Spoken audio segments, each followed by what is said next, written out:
least be live on Valkymer.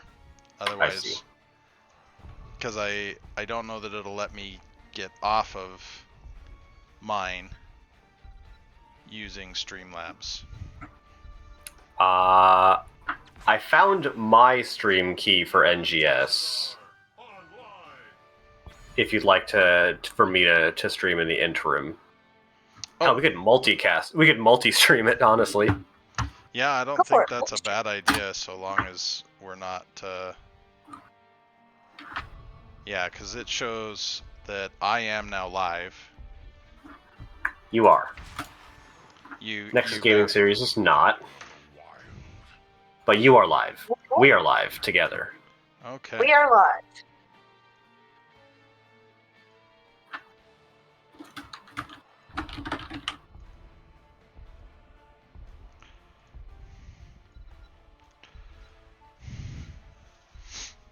All right, well, we're going to redo the intro here. Sorry for the delays there, folks. We've been at this for about 6 minutes. You can see a whole draft. We're going into it here. We're going to be real quick. So, let's see. This one is our stream. Bienvenidos todos personas de Nexus Gaming Series. That's all we get to do for the Spanish start this time since we messed up the original one. My name is Valkymer. I am here with Hoku and Ektar. We've got a Division C casting dream team here. So, we are trying to figure out the technical difficulties. I'm supposed to be on Nexus Gaming Series Twitch right now, but my key was not working. So we are here. Spooky Ghosts had the choice of first pick or map pick. They took first pick. Roll 1 banned out Braxis Holdout and Battlefield of Eternity on their map pick choice. Spooky Ghost banned out Cursed Hollow and Dragonshire. That brought us to Sky Temple to show you our drafts that are coming in hot here. This isn't perfect, but we do have Leoric, Tassadar, Brightwing, Johanna, and Phoenix going up against Tyrael, Rexar, Greymane, Junkrat, and Anduin. Hoku was nice enough to write down the bans while Ektar and I were... The link still takes you to the NGS channel. Yeah, I imagine it does. Ektar may be live on the NGS channel here momentarily.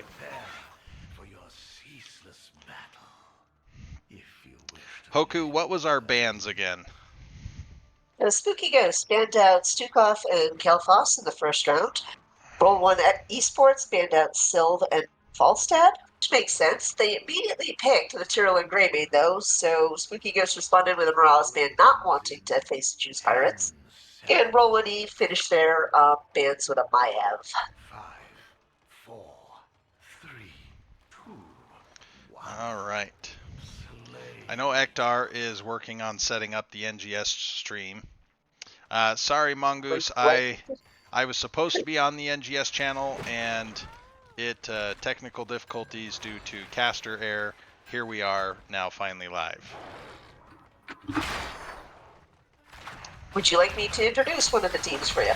Yes, if you will start with our blue team of Spooky Ghosts. For Spooky the Ghost, we have Little Wolf on the Brightwing, Rogoth on the Johanna, Kalidus on the Tassadar, Boundary X on the Phoenix, plenty of Protoss representation today, and Eric with a K on the Leoric.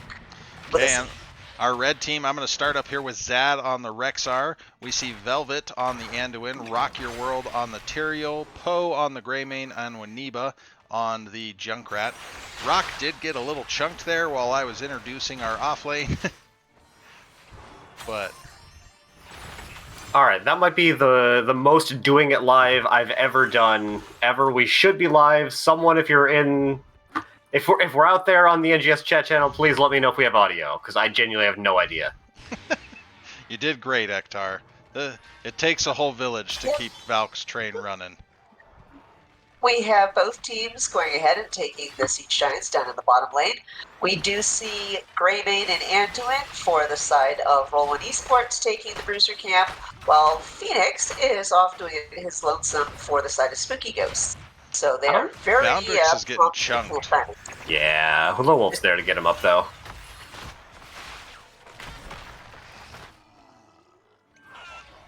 Bot lane's got a good bit of pressure coming out from Kalidas and Rogoth. Rocket World and Wanba are doing what they can to push them back, but Tyrael's not especially good at that. Junkrat is. He can use that concussion nade to boop the Giants back, but is just going to clear them with Qs. I feel like for Tyrael, you really have to be shielding the wave to try to get everything going. Peldor, make sure to double check the NGS chat as well. Looks like Mongoose is checking the volume there. I don't see us as being live on NGS. So I don't even know if this stream is going out anywhere. Oh, because my start streaming button went down. Uh-oh. Let's try that again. Hoku, will you post in the C Discord channel saying that we're live on my channel since we were struggling with the NGS channel? No problem. So a little bit of soak advantage for the side of roll 1, but a siege advantage for the side of Spooky Ghosts. The top wall is down to just a cannon tower on the red side. The blue side took very minimal damage. And in the bottom lane, half a cannon tower versus, say, 10%. Zad is early on this temple. He is the first one on either side. And roll 1 having both temples firing away, so we may find that siege advantage quickly comes back their way. Nice. I'm getting an invalid path, which is why this isn't working. Alright, well, I have a lot of troubleshooting to do. Peldor did say the NGS channel is not live. Alright, well, let's take 4 on doing the NGS stream.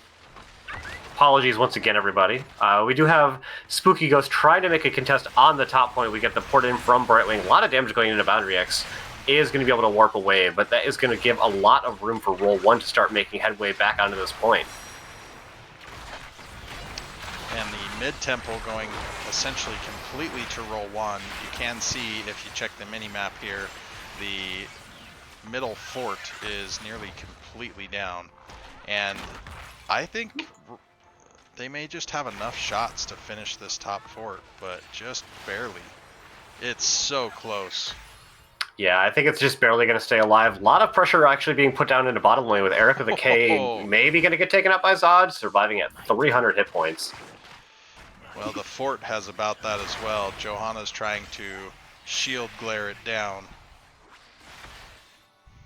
So a relatively even map state. I would say slightly in advantage for Spooky Ghosts, and experience is extremely similar between the two.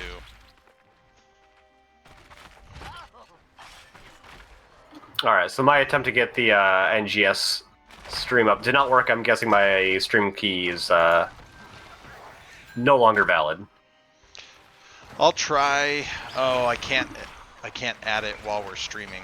I was gonna say I'll try between maps, but I don't think that's a good idea at this point. I would say if you can DM it to me, then you could do, and then I could get the NGS stream going. But I think we just want to keep the cast going at least through the game, sort out additional technical details in between. I agree. Level 10 advantage is imminent here for the side of Spooky Ghosts, though. Yeah, they got a big experience lead since we ended that objective run. And if you look on my screen, I do have the experience up. It's a minion soak difference of almost 1,800 experience. For those of you who might be new to the Nexus, we love having you here if that's the case. But being a team-based hero brawler, the experience is really what sets you apart. And because it's team experience, it can really just all of a sudden swing a whole team fight. Oh, Zad goes for the... What was that, Hoku? Sorry. I was going to say, both teams do have their level 10, so one thing that we do have is Bestial Wrath on the Rexar, as opposed to Boars. Yeah, I don't see that taken very often. So go for the throat, Rip Tire. We do have Light Bomb and Sanctification for the side of roll 1. Leoric is still holding. I've got to imagine Eric with a K is going to take Entomb, but... Probably. He's been losing the 1v1 pretty hard to Zod, though, so maybe he takes March just to make the laning a little bit better for them. We do have a 4v in the bottom lane, but Brightwing is the one split out, so they could pour it in to make it a 5v, and they are going to make an attempt on there. It was a good iron skin on the part of Johanna to avoid the light bomb there. Ooh, big ult coming up from Boundary X. We still have Rexar being split out. 2 kills going over in favor of Spooky Ghost. They're going to be able to use that to get the bottom objective, which should definitely finish out that fort, as well as now they can try to make headway on keeping their XP lead by rotating Eric all the way to top lane and using Boundary X to pick up mid-soak, as well as an Anduin en route. Phoenix runs down Anduin. So top fort's gonna go down. There we go. So the map state is imbalanced, but relatively equal in that, you know, the top 2 lanes for roll 1, and then the top and bottom lane advantage for Spooky Ghost. So it'll be interesting to see what that might turn into with the next phase and what the team fights might be, or where teams prioritize. Rogoth is going to force down that fort in top lane. So a little bit of an advantage for them, but Roll1 Esports are going to do almost the exact same thing in the middle, although Rock taking a lot of damage. Big engagement coming out from Rogoth. Huge combo. And Roll1 didn't even get the courtesy of the fort. It's mighty low, but that was a cut your losses type of moment. Yeah, they're going to use that opportunity to pick up Boss. The fort is still under threat. It's actually going to get picked up by minions, which is really funny. But definitely a worthwhile trade, though, in fairness, not one they necessarily needed to make. Spooky Ghost moving aggressively on this camp. I think that's wise. You can see Zad as the Rexar in the top lane, and Leoric is close, so free camp. Now they're taking the mid fort while the boss pushes bottom, so they've got good pressure going in 2 lanes. One is going to have to split if they want to save all their structures. So I don't mind that call. I could have also seen supporting the boss, but this allows you to get to the temples that much faster. Yeah, Peldor, I do have a key. It just, my Streamlabs was locking me out of switching to the NGS channel and was forcing the Valkymer cast. Yeah, Peldor just sent me another one that should still be valid, so hopefully you'll be starting to hear comms coming through on the NGS chat channel. To be determined if it actually happens, but, you know, is what it is. We got a big commitment to numbers down here. Roll1 wants the bottom temple. Yeah, and they're definitely going to get it because they've committed to it. But Spooky Ghosts have more members split out, which is going to allow them to continue that XP lead that they've had pretty much all game. 16's getting locked for the side of Spooky Ghost. Brightwing has still not locked her 13. Oh my god, we're live. Thank you so much, Peldor, for getting me a stream key that is still valid. After only 10.5 minutes, we are now live on the channel that we were supposed to be streaming on. Hooray! Sorry you're having to handle more of the technical side of it than you had signed up for, Ektar. I mean, it's the same as my final design project in my capstone, so I'm used to it. Top keep halfway down. Big damage coming in from that top temple and Eric with a K. We might see a fight over the top right bruiser camp. We see positioning happening as they try to figure out where the other team is. Anduin was the first one in there. He's lucky that Rogoth did not have the team ready to back him up, or I think we would have seen Blessed Shield fly. I don't love this engagement over just a camp. I kind of love it because Spooky Ghosts are level 16, so they're wanting to use that advantage and force a fight. They found a fight, but they didn't end up taking a very good... they didn't get major advantage, so they decided to just, you know, give the camp at the cost of a couple of ults. It was a good look. I appreciate it. And then more than that, I appreciate that they recognized when to walk away when it wasn't working. Well, to be fair, it's very hard to take a point away from material with both Holy Ground and Sanctification. Yeah, hey, they forced out Sanctification. That's a win in my book. I would have liked them to have forced on the keep rather than the camp, just because the camp's so little value right now. And It's so little value, but it's so much easier to fight over because you're not fighting under a keep. And for roll 1, I'm surprised they just decided to go for it regardless of being down talent tiers. Oh. Critterize at 16, Pixie Power at 13. You definitely have some unusual talent picks in this match. Critterize is very normal on 16, and with as much spell damage as you have on the side of Spooky Ghost, I'm not even all that upset to see Ooh, Pixie whipped Power. We do have a Blessed whipped Shield. engagement. Lot of potential follow-up. Only getting out one out of the Entomb, and only getting a Misha Bear kill for it, and that is going to be 1 to a quarter, 2 to a quarter in the favor of save. Golden Esports. Oh, there's That the is the fight that they've been looking for. How's the boss time? Still a minute, so not going to be able to get a boss off of it, but should definitely get both of these objectives. Yeah, those 2 temples are going to be massive for coming back into this game.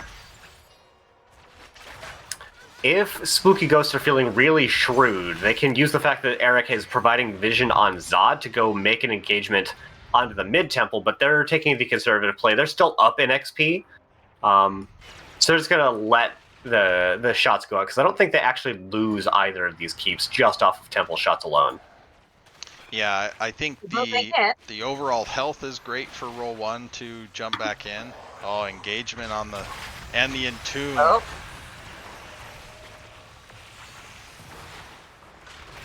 Misha Bear goes down, and Rexer goes down. Yeah, it was a cute try on the feign death, but not going to actually be able to get him on out of there, just kind of stalling things out a little bit, letting the rest of the team get some damage into bottom lane. That keep is very low, but not going to go down without additional pressure. I would have liked Zad to have been able to perhaps use Misha to buy him a little bit more time and just get out of dodge. If Eric they is- get another pick, they might go for the boss after this.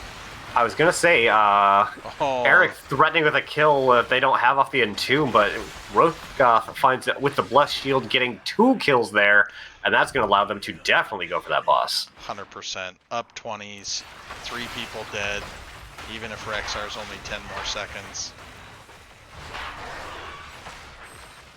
Yeah, Spooky Ghosts have been pretty much in full control of the tempo, just using the fact that early objectives don't actually take full buildings by themselves, giving up a lot of time on those temples to get time in the lane, soaking that XP off of the Leoric. Oops. There we go. You can see I'd better all the look roll out. numbers and then the Yeah, Oh, Big silence XP total. Entomb. misses. Just misses. You know, I was saying that it was the XP lead from earlier that really put Roll 1 ahead, but it's actually not minions. It's just heroes that are keeping them ahead at this point. Minion soak is actually in favor of Roll 1 Esports, just not by enough. Yeah, the hero spread is over 5,000. Poor bear. Yo, we got a Kugel Blitz! Best 20 upgrade in the game, don't at me. It is one of the most improved 20 reworks that ever happened.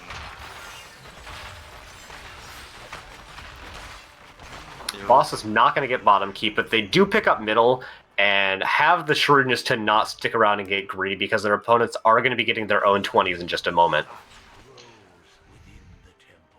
I want to say the old Kugel Blitz created Size Storms as it went, but you also It still pushed does people- that.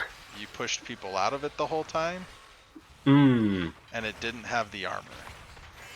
Yeah.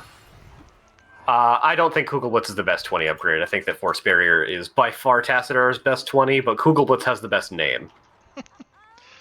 Force Barrier was more fun before the rework, when it was on like a 3-second cooldown. That's true. Old Force Barrier is like the single biggest upgrade on a ability in the game, but Rogoth's looking a little bit. Stop bosses was the most impressive. Alright, we got Eric looking for an engagement. Both teams have all of their 20s, so it's a very even fight here. In fact, no significant keep pressure built up, but that's a huge buried alive! Tube. And that. I mean, that could just be the game. Poe is trying to get out of there. Eric is going to get the slow on him. Not quite. A little bit too much movement speed. But we got the GGs coming out from Roll 1 already. They don't believe in Wanba and Poe's ability to defend off of this I think it's a very risky prospect.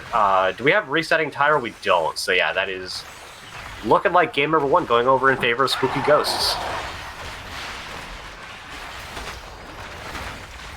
Poe is doing what they can, but it's just not enough.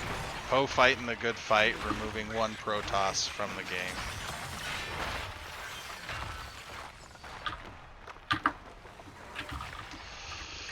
All right. Well, we definitely had some big team fights, particularly towards the end there. Let's see, my game summary screen is still loading. We're waiting for the game results. Won by Spooky Ghosts. Scores working.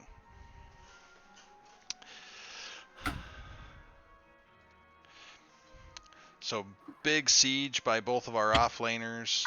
We did have the experience lead going over to Zad there. Hero damage though, Tassadar with Colitis being 23,000 higher than Winiba on Junkrat.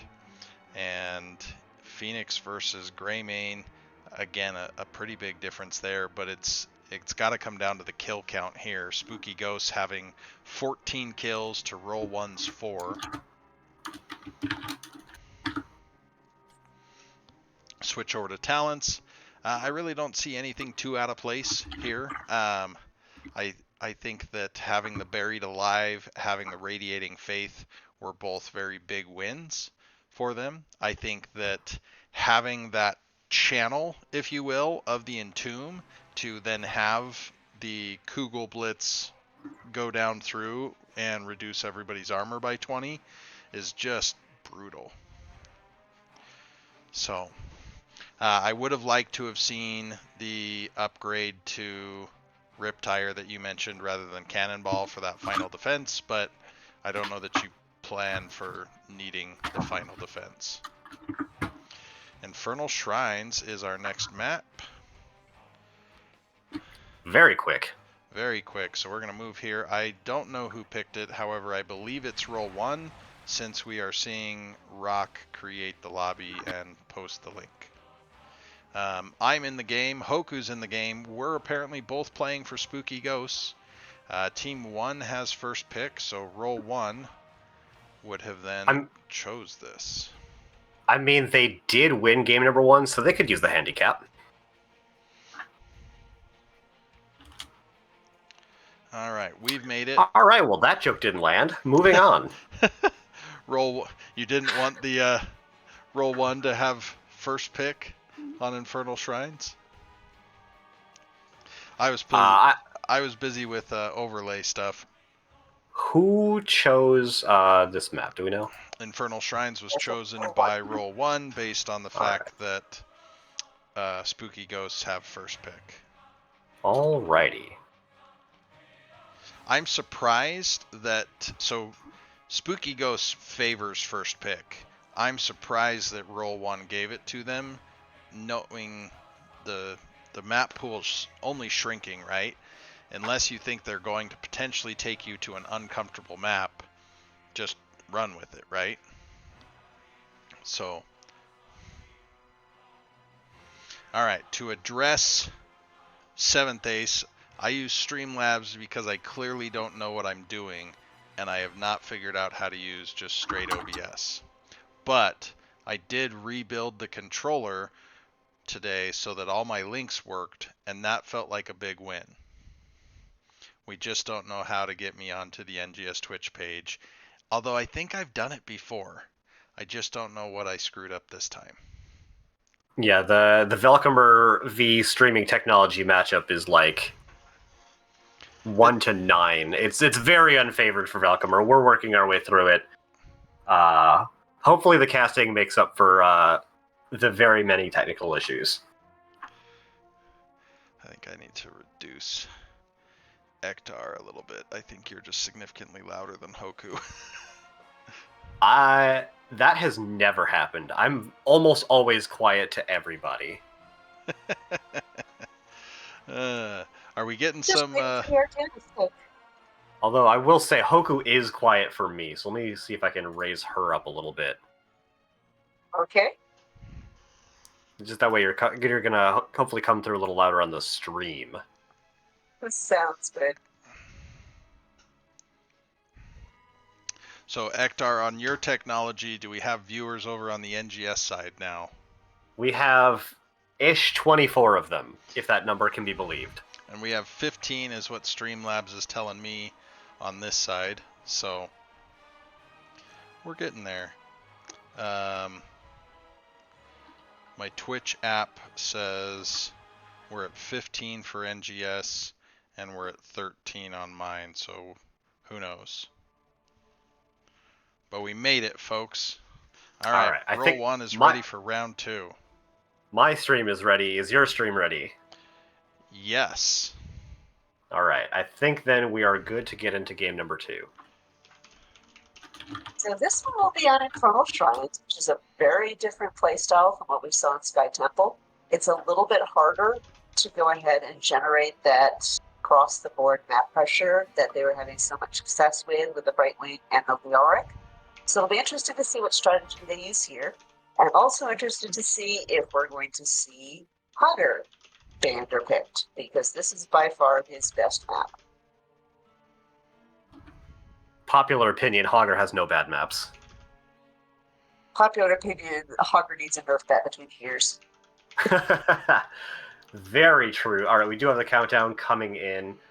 This is a map that they actually played not terribly long ago, like just over 2 months ago, or just under 2 months ago, rather. And I will note, though, that this is Spooky Ghost's best map throughout the NGS season. I believe they've played it 8 times and have won on it 8 times. When we played them not too long ago, it was one of the maps that we banned just because they tend to play this very well. They like to go with a frontline heavy comp on this map, so I'll be interested to see how Roll One Esports responds to that, if that's what the draft is such to show them early. Yeah, and it looks... Roll One Esports played what I'm going to call like a wacky waving, inflatable arm flailing tube man comp, where they had Nazebo and Samura on Infernal Shrines. I look at this comp and go, you guys are just trying to have fun right now, right? Like, you're not trying to win with this, are you? And So what I hear is a Marky pick then. I mean, they're in the playoffs now. I think that they're going to be looking to pull out all of the stops, if there were any such in place in the first place.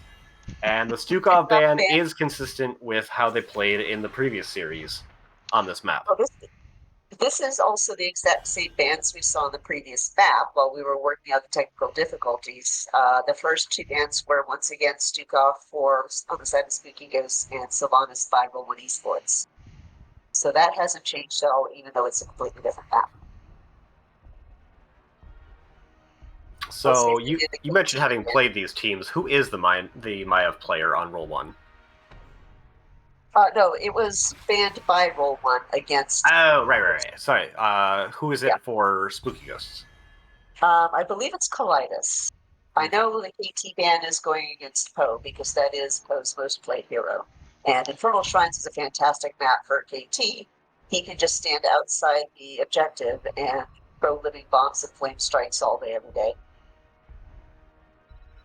Looking at the last time that the 2 teams played this map, Roll One Esports played ETC, which is generally not that popular of a tank, and importantly, it doesn't give you an unstoppable on your tank for the likely eventuality of having to tank a Punisher jump.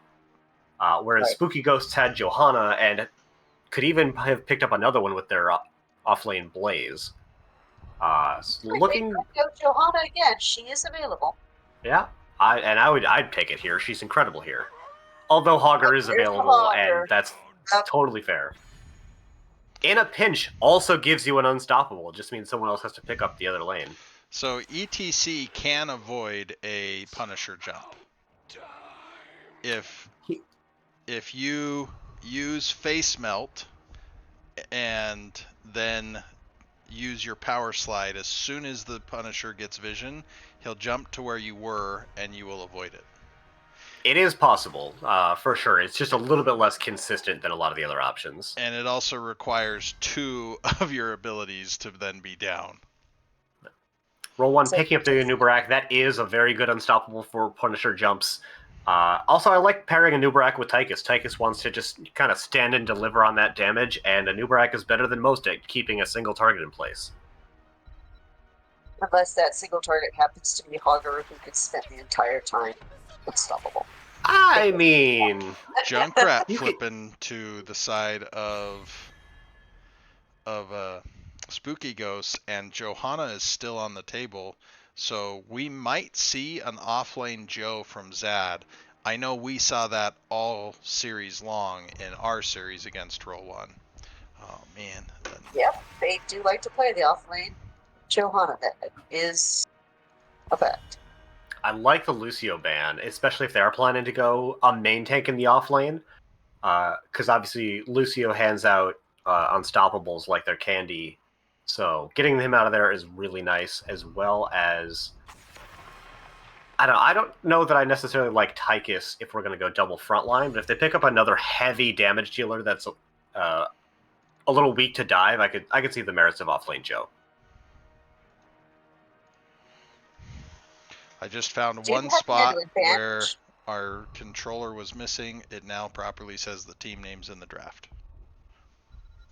We do see the Anduin ban, which makes sense with a Garrosh on the table. You don't want someone who can just save them instantly. No offlane Joe. See, the reason mean, I you don't would say know. the off, well, it's still possible, I suppose, is with the offlane Joe, you would still have access to Falling Sword, which could thwart the crowd control combos that Spooky Ghost is currently building. It's really hard to falling sort of Garrosh engage, so I don't know that I even would necessarily want it to be a falling sword if we had a Johanna in the offlane, but I like the white man pickup. It turns what roll one we're trying to do into a skill check, because white man is one of the best at undoing an enemy team dive, and Anubarak Sonya is obviously a dive comp. So picking up the Nazebo, actually, I like it better than their previous draft because now it gives them a late game win condition. So Nazebo has been an absolute presence in C West this season, becoming a hotly contested hero. We like to joke around that we as Can't Counter Pick Stupid kind of drove that meta, but it became a required ban/deny against us, and then we saw more teams starting to play it around us, so it was kind of fun. I have no idea what you're talking about other teams playing the gazebo after you did. One of the things is I think actually quite underrated about Nazebo is Zombie Wall being used as follow-up CC. Junkrat and Falstad are pretty good at getting out of that kind of blocking, but it turns Garrosh into a more viable engaged target for Anubarak than usual. We do see an awful lot of CC on the side of Roll1 Esports between Polymorph, Anu's entire kit, the Sonya Spear. If Garrosh does manage to walk up into them, there's a good chance he might not walk back out. All right, well, since we have both of the analysts here, do we want to have you guys introduce the teams? Sure, I'll go with the west side, which will be the blue team of Spooky Ghosts, since we did that backwards last game. But we have Eric with a K on the Hogger, we have Rogoth on the Garrosh, we have Boundrix on the Junkrat, Colitis on the Falstad, and Little Wolf on the White Mane. Take it away, Hoku, for the east side of the west. For the red team for Roll1 Esports, we have Rock Your World on the Anubarak, Eva on the Gazebo, Dad on the Sonya, Velvet on the Brightwing, and Poe playing Tickle Me Tychus. It's actually Waniba on the Tychus and Poe on the Nazebo. Oh, did they swap? They did swap. I was not paying attention. Thank you for catching that. All right, we got Press the Advantage coming out from Tychus, so really wanting to focus on the auto attack part of his kit far more than the ability part of his kit. Rock Your World is going to take a ton of damage, but just barely sidesteps the concussion mine. You're going to have to tap very early. and is going to give rotation priority in favor of Spooky Ghosts as they're going to take up a bush here. Rogoth is going to find I was going to say a stack. He actually didn't go into stacks.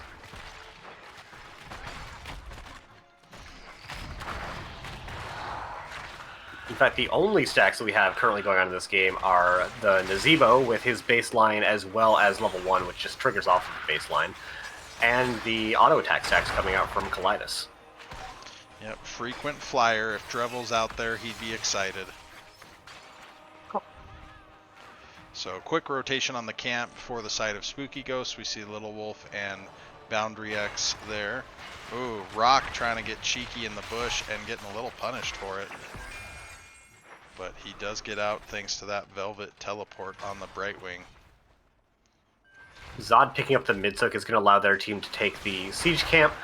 Spooky Ghosts have been ahead in the rotation until this very moment, where that rotation from Sonya is going to allow the rest of the team to go on taking that bottom camp, which has already been identified by Rogoth. He is going to try to step in that here. zombie wall. There's the zombie wall. Oh, but that should be a lot of damage into Wamba, but is able to jump away.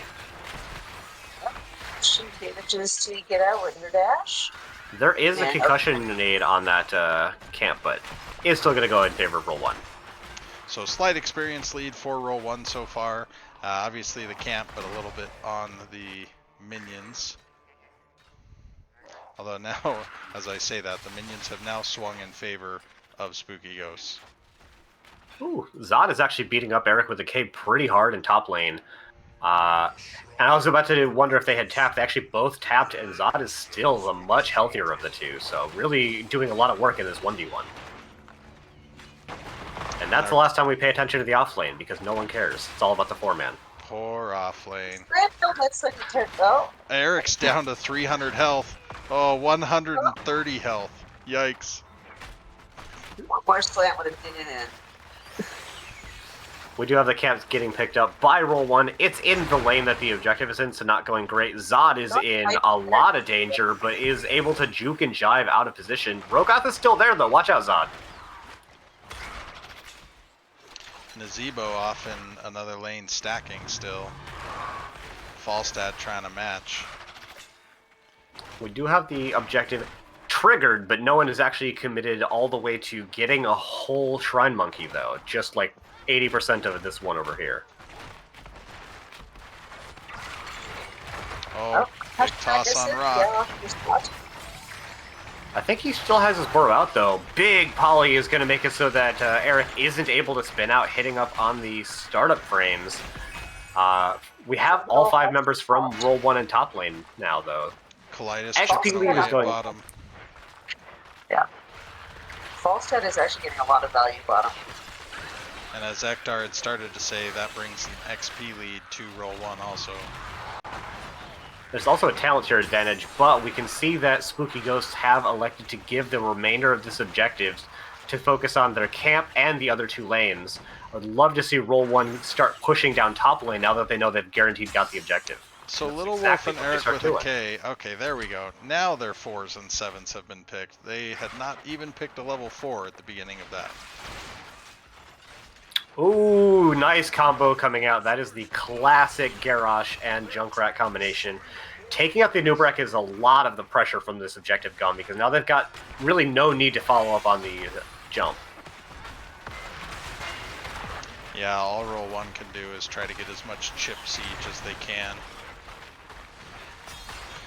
Yeah, Rogoth even looking to try find a little cheeky toss. Isn't going to get anything, but not even quite getting the entirety of the front wall.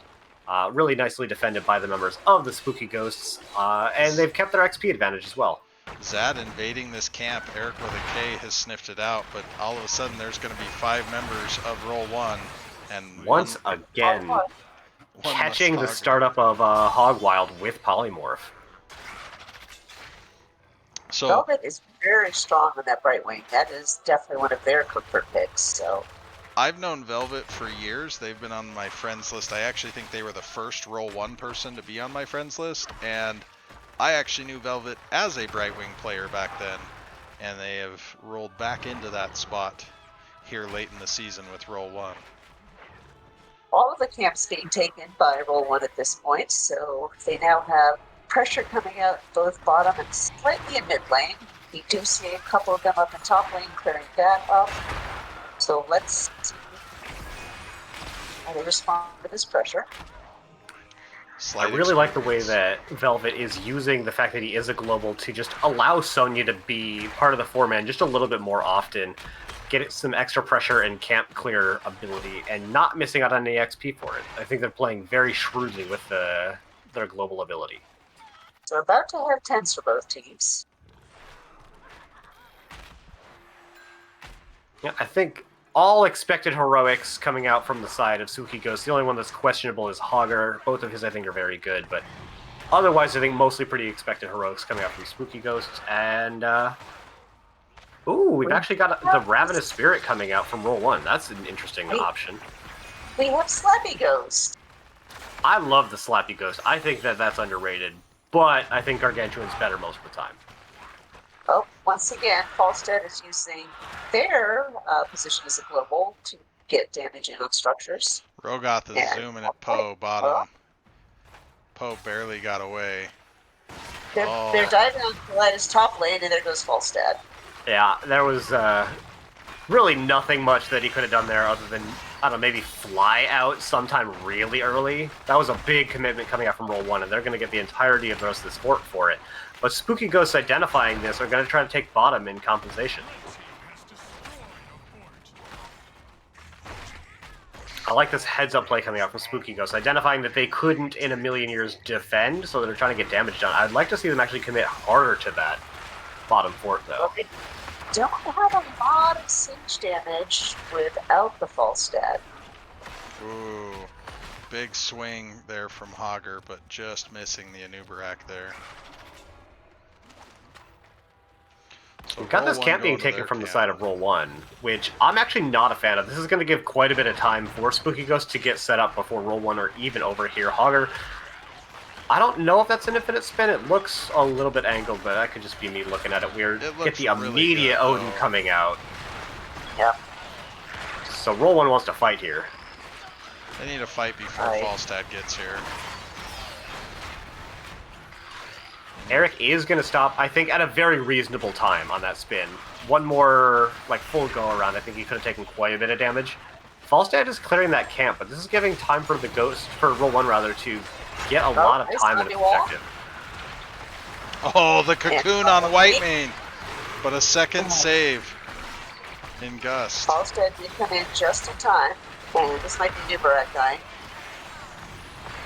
And one Divine Reckoning later, and the entirety of Spooky Ghosts are fully topped up. They secure the objective, and they still have Warlord's Challenge, so this is a very dangerous prospect for the members of Roll 1 Esports to defend this fort, and I really don't even think they should try.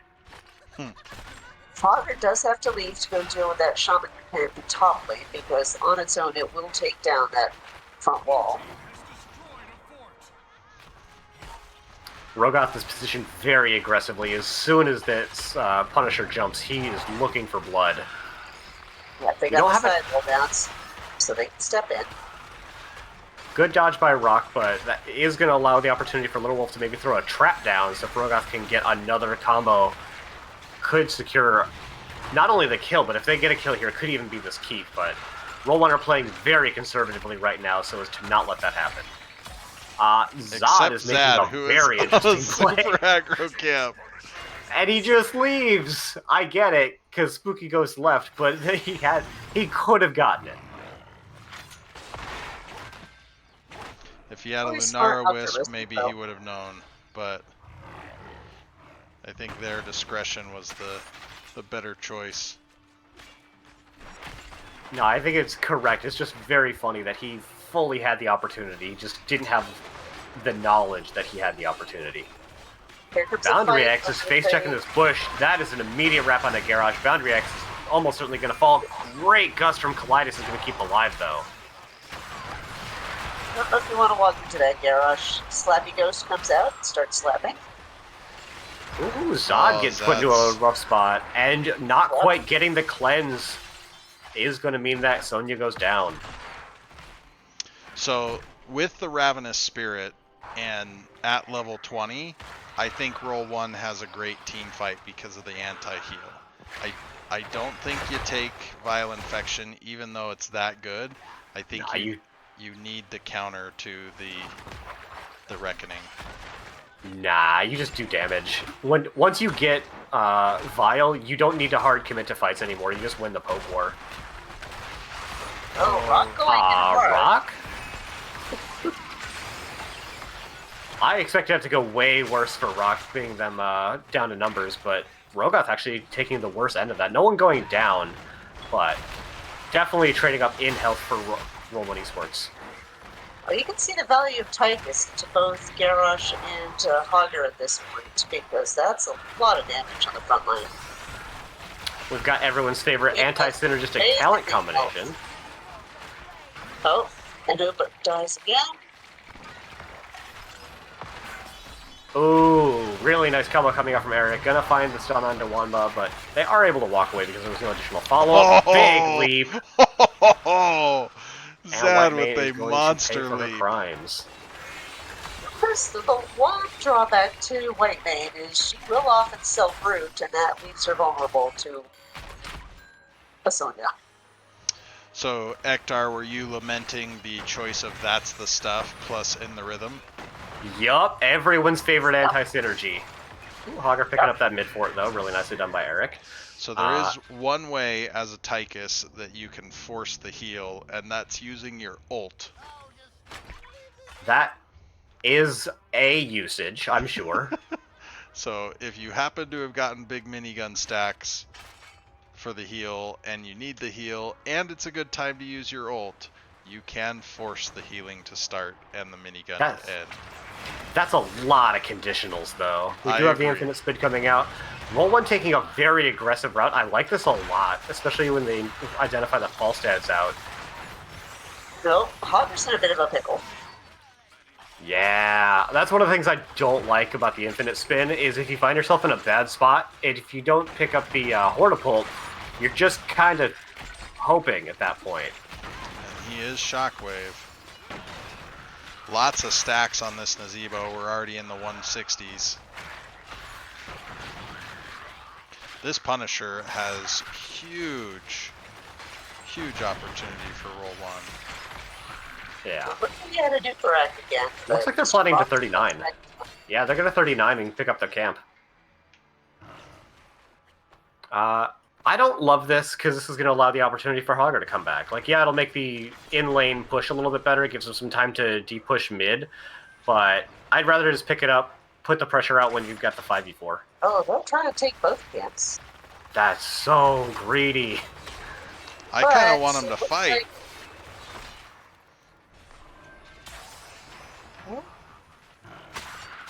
Alright, you guys should definitely pick up the objective now. Like, there's nothing happening on the map. You're just now stalling for time. There we go. Rock is going to finish it out. Of the 3 members of his team are in bottom lane. This is going to really weaken the initial pressure in mid. Like, It looks like they're going to give the fort, which makes sense. It is an arcade Punisher, so it's not the strongest Punisher. And Hogger is going to take top fort.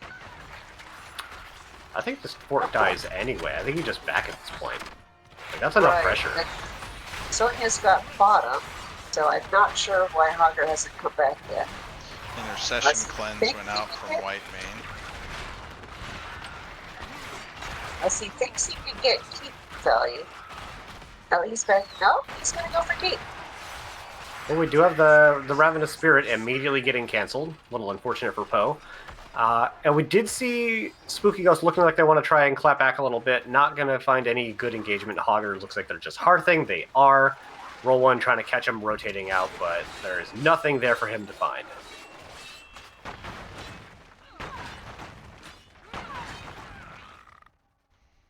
Teams are just looking for each other and staying out of vision right now. It's really funny. Mostly staying out of vision. There was 4 people from roll 1 on that top wave showing. I mean, you know.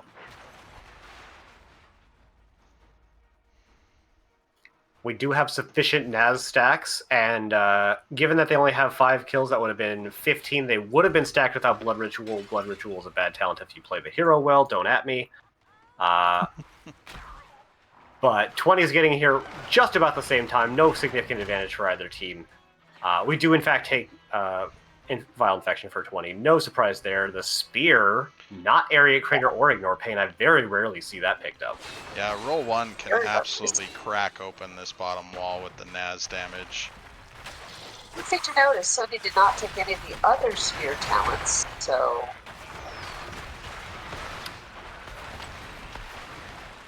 Rocket World popping the Rewind into using 0 abilities, afraid of what Rogoth was going to be able to do to him, but decided they didn't even need to burrow on out.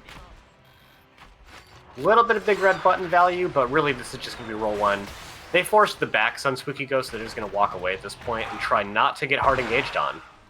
I think that was a great play by the side of roll 1, forcing the back and wasting the time a little bit of Spooky Ghosts. Oh. Nice dismount. Rogoth is just running at them, though. They want to fight hard, and roll 1's just not giving it to them. Which I think is an interesting play, considering they're not up any significant advantage. Like, they're not up in forts or keeps. They just don't want to fight. I think that Spooky Ghost has a big team fight advantage right now, so long as Mighty Gust with Wind Tunnel is available. If you can draw that out, then you can fight, but until that's gone, like, that's so difficult to work with. It is, but now that you have trait build gazebo and you're stacked, you have a lot of poke potential, so just doing these like fighting retreats I think is actually quite good for roll 1, as long as you're not giving up too much space absolutely for free. You do have to be careful though, because not only do they have the wind tunnel at 20, they do have the resets on Riptire. So if they get a good wind tunnel into a corner, Junkrat can just sit there and explode them over and over again. Yeah, Spooky Ghosts have a lot of combo potential because they also have the throw combo enabler with that 20 called. Titanic Might can throw 2, stun 2, throw 2, stun 2. The Mortal Kombat Lot of 16. A lot of opportunity for them. Rogoth immediately getting wrapped. Roll 1 looking like they want to go, and then just kind of not pulling the trigger because their Brightwing isn't here yet. That's a big ult down for the side of roll 1. Yeah, I would have liked roll 1 to actually just go. Oh! You're there. Oh my goodness. Alright, well. Alright, they went. Yeah! They did in fact go. Oh god, incredible damage. They're gonna get one counter kill on the Tychus. But god, that's such a big win for roll 1. The flank they keep from Sonya on Rock the point, there everybody else push. was big. That's what they're doing. Yeah, that was huge. We're gonna see the members of roll 1 push down top. They can probably get basically this whole keep even before the objective gets here. I don't like this camp take. Use the beetles on the fort or on the keep wall. Let Naz just siege to his heart's desire. This camp sucks. Yes, I agree. Any button that roll 1 that especially Poe is putting into this that isn't going into the keep is a big deal. We're still fighting Eric, and Eric is still here fighting back. What is going on? Halfway down on the keep now, and the Punisher's coming in, but there will be one more big fight. It's going to have to be a hell of a fight, though. Yeah, there's a lot of pressure. So they can keep everybody off the core. There is. This Punisher jump is going to get eaten out. Cocoon's available. They could just do that onto Kalidas right now and make this fight happen. Oh, the leap onto the white main, but she's tossed out. Alright, roll 1 cutting their losses. Really nicely defended from the side of Spooky Ghosts. We just didn't get the Cocoon coming out, and Anubarak, for all his many advantages, is not a particularly healthy and beefy tank, so he just got taken out real fast. Yeah, he's great against slow damage, like what for example, White Mane provides on just Anubarak, but the whole team just melts that spell shield so quickly. So I see what Spooky Ghosts are doing. They got 2 kills. They want to get a keep off of this, but they don't have a minion wave, and top lane is actually still a problem. Yeah, like if they don't commit someone back, they're gonna lose core damage. they've got some time, but the delay potential of Nazebo and Odin just pushes away the entirety of Spooky Ghosts. Yeah, That so now fought they're for gonna. time. They're not even gonna take this camp. I think not taking this camp is a little silly. All right. No, they're going to take both camps. I would have liked to have seen maybe just, I don't know, threaten bottom while Falstad was in another lane, bring in the waves. It just felt like Spooky Ghosts had a plan, but it used so much time. Yeah, I like what Roll One's doing though. They identify that their opponents are gonna be split, and they're looking to see if they can shark a little bit and find someone out of position or get an outnumbered fight right now. Although they're kind of sharking around with their Nubrak while their Sonya's out, so kind of doing two plans at once right now. Roll One needs to be very clean, stay out of vision right now while they wait for somebody to back. 3 catapults. And Yeah, it's- Roll One doesn't need to do. Roll One doesn't need to do anything. Yep.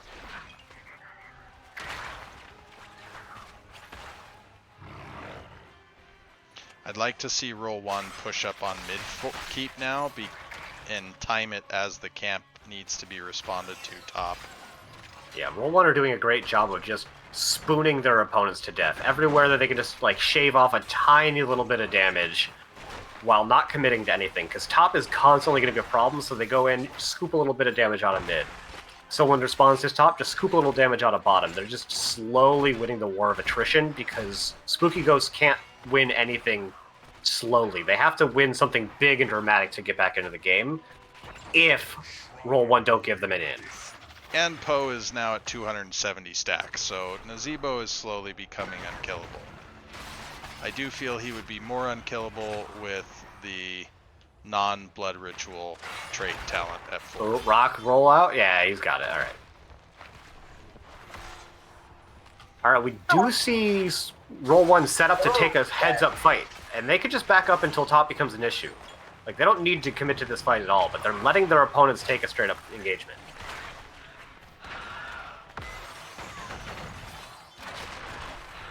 Oh, Brock just. Okay. Wrap comes out of the Garrosh. We get a big leap, but it isn't going to secure a kill here and immediately rip the Warlord's challenge as soon as he comes out of there. Decent healing damage coming out from the White Man, and that is going to allow them to get 2 kills. Wamba doing a lot of damage with the big red button, but not able to convert that into kills. Rock looking for damage. Still can't convert, though. The Mortal Everyone is combo so from low. Rogat there paid huge dividends. Big combo coming out from Eric, and that's going to secure that kill onto Poe. Someone's going to need to back for Spooky Ghost. There goes Kaleidos. They're going to lose, I think, just a tiny bit of core damage. The 1%. smallest possible amount of core damage. But frankly, I was going to say that's exactly what Spooky Ghost needed to get back into the game. I would have liked to have seen Kaleidos clear top at least one more time so that this lane doesn't become an issue for a little bit longer. But this is a good enough push to end off of. Like, if they do well on this push, this can absolutely be a stolen victory for Spooky Ghosts. I don't like Garrosh even trying to kill one more catapult. Like, he needs to get there to be threatening. Yeah. Tychus is going to have his ult in 20 seconds, which is about the time I think that this guy is going to get onto the core proper. And they're going to have 5 up real soon. So this can absolutely be a defense coming up from the side of Roll One Esports. Okay, they made it to mid.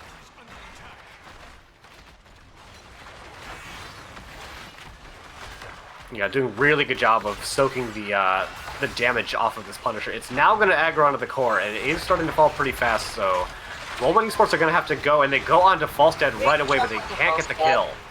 There's the wind tunnel. That wind tunnel just sealed the game. There's not enough damage to stop the Punisher. And there's Yeah. game 2.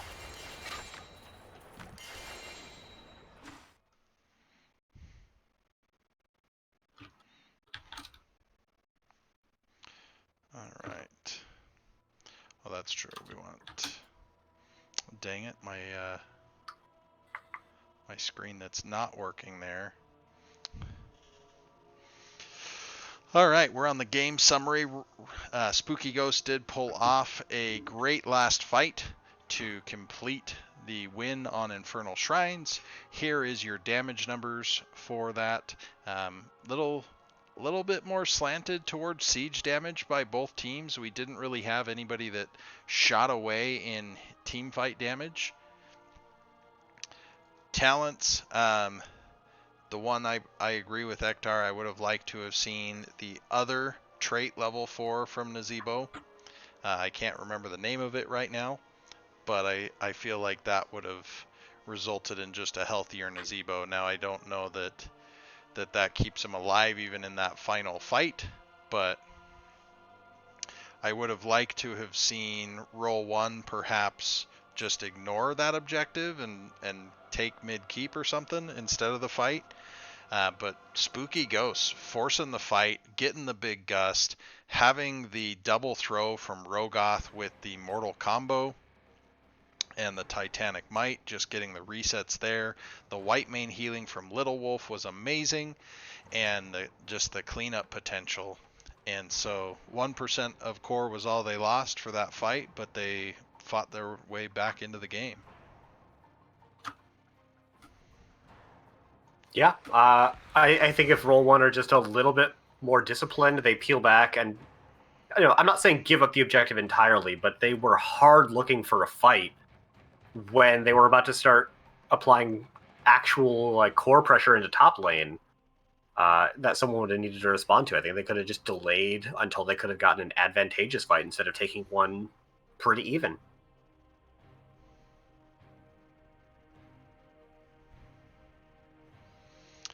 All right, we are waiting for our next lobby here. It is the choice of roll 1 to take first pick or map pick. I don't know that this is the easiest battle to claw out of. I definitely think Spooky Ghosts is a strong competitor. I'm interested to see what tricks Roll 1 Esports might have. They have definitely been our Cinderella story. I guess I'm one of the mice.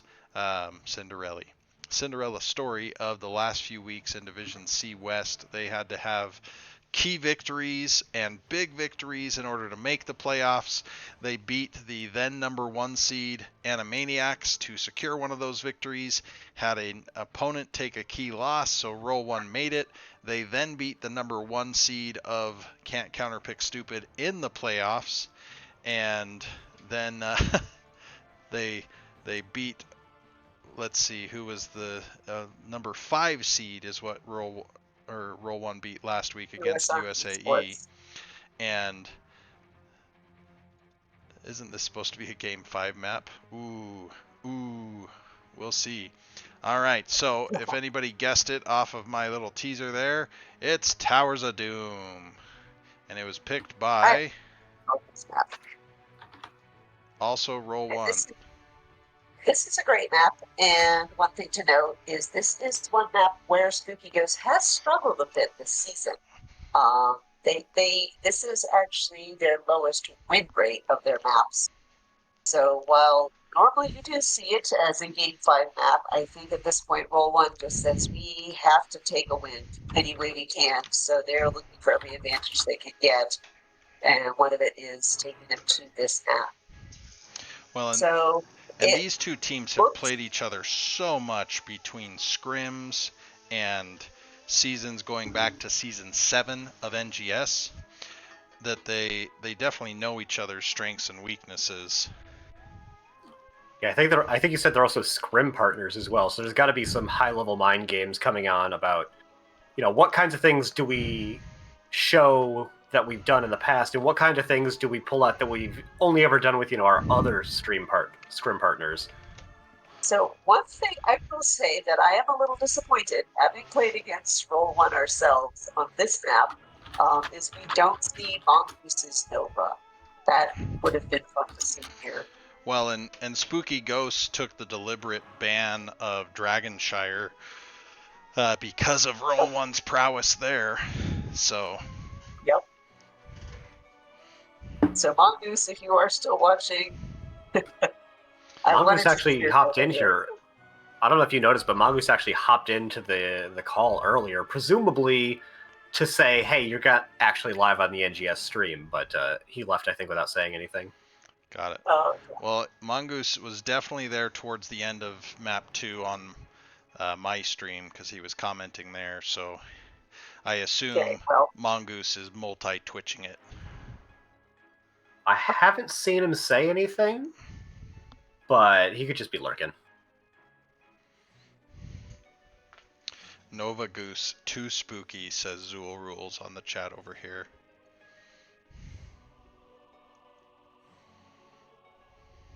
so Have the teams played Some of this the map heroes- together recently? They played it last season. Mongoose says that they hopped Or in 15. accidentally. Accidentally, my eye. So Roll One played this against Spooky Ghosts in season 15. Anubarak, Hogger, Nova, rest in peace, Mongoose. Not playing in the series currently. Rhaegar and Kel'Thas against their opponents, the Ghosts, who played Muradin, Anduin, Malthael, Genji, Tassadar. That's right. They do play Genji on this map. I don't they see their Genji player from that series in here, however. That was Rift. Oh, okay. No, Colitis has played Genji this season. Yeah. They played it against us on Towers of Doom. They did an Anubarak, Anduin, Genji, and I don't remember. And Because I do remember seeing the Genji light bomb. I believe it was on Praxis come out of them. they also played the Genji Light Bomb, I think, on Animaniacs on Alterac Pass. So we might see the Genji come back. Both offlaners do play most of the heroes that excel on this map, the Leos, the Malthaels. So I expect it'll come down to how the format performs.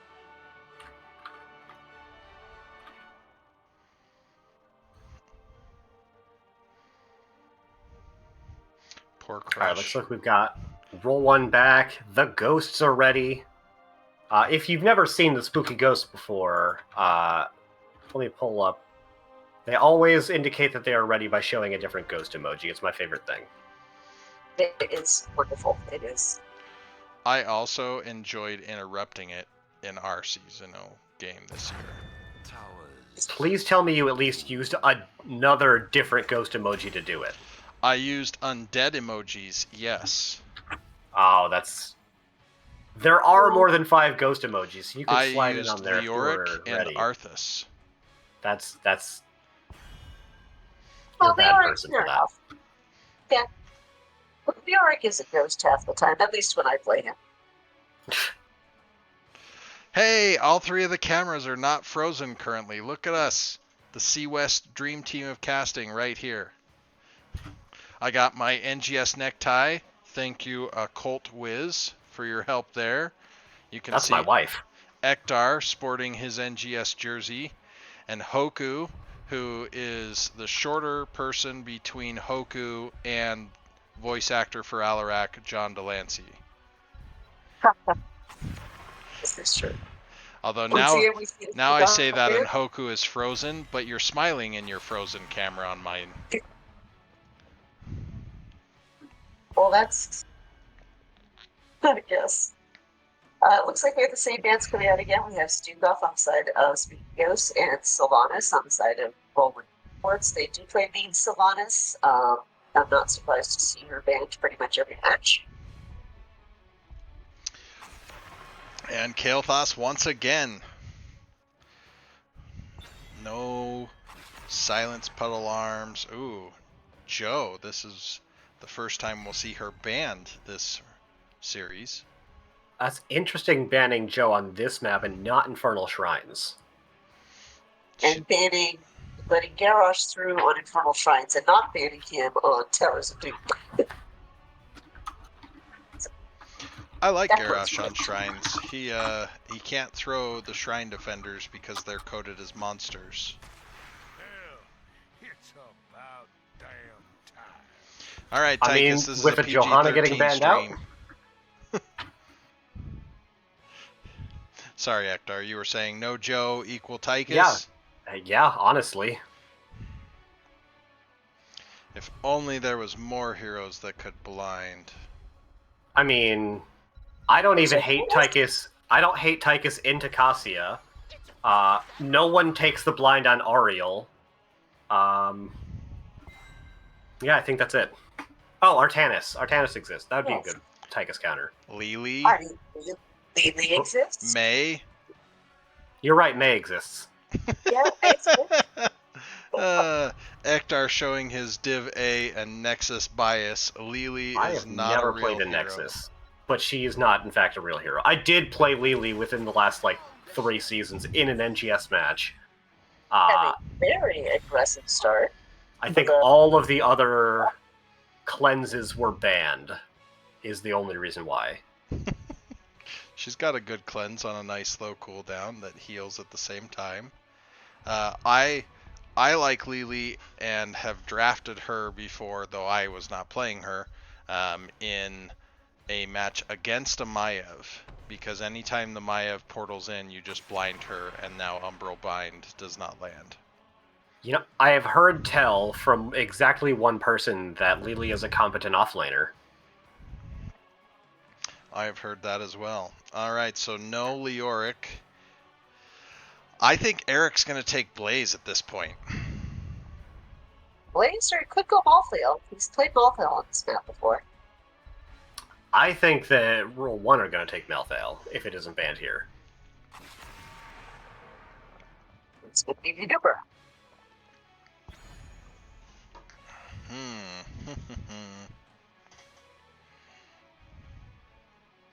I really like Junkrat on this map because he gives you so much poke for so long. Even Brightwing, if you go the Q range on 4, is a lot of extended poke. So they could just pick up like a Malthael and give a couple of early objectives to get an XP lead, though they do end up going into the Blaze. Devil's Advocate, Blaze is a main tank. That's it. That- That yeah. may take Blaze. I have seen Ron play that several times. Well, And it they might... could still pivot it onto Zod, though. Yeah, it I might be like a taking Blaze. Blaze early because it's always a feint. Yeah, it might be a main tank. We still don't know. I'm saying I have seen him play it, so it's not out of the question. And there's a Sonya. Hogger's still up. Dahaka. Malthael. Let's see, what do I want here? What undoes Sonya Tassadar? Johanna. We could see the off-lane Joe. No, we We couldn't. can't. Roll 1 bandit. Oh, that's right. They banned it on themselves. That's right. I think... Oh, There's the Malthael. there it is. That's a very squishy team coming out from Roll 1. They are asking to be leapt and what the hell is Diablo's heroic called? APOC. Yeah, they're looking. There is so much combo potential. Velvet can, in theory, stop a lot of it if they're very good with their timings, but I think the burden of execution is definitely on Roll 1 here. Well, they do have the bunker, so that can destroy that combo if they get it off right. Malthael can unstop themselves, and Junkrat and should not be anywhere near the Greymane most of the time. It's whether or not they manage to catch Brightwing. If they catch Brightwing, it's game over. If they miss Brightwing, I think Roll 1 can survive it. Yeah, I both comps are definitely functional. I just think that Roll 1's is more difficult to pilot to success in this game. Heroes. Oh, I agree. Yeah, But both of these, I think, are powerful, but I think just everything about Spooky Ghosts is very straightforward. So, alright, we got Rogoth on the Diablo, we got Eric with a K on the Sonya, we got Boundary X on the Tassadar, Colitis on the Tychus and Little Wolf 3, dancing around on the Lucio. Hoku take it away for roll 1. We have Rock and Roll on Make Tank Blaze, something you don't see every day. Waniba on the Junkrat, Zad on the Malthail, Velvet on Brightwing, and Poe on the German.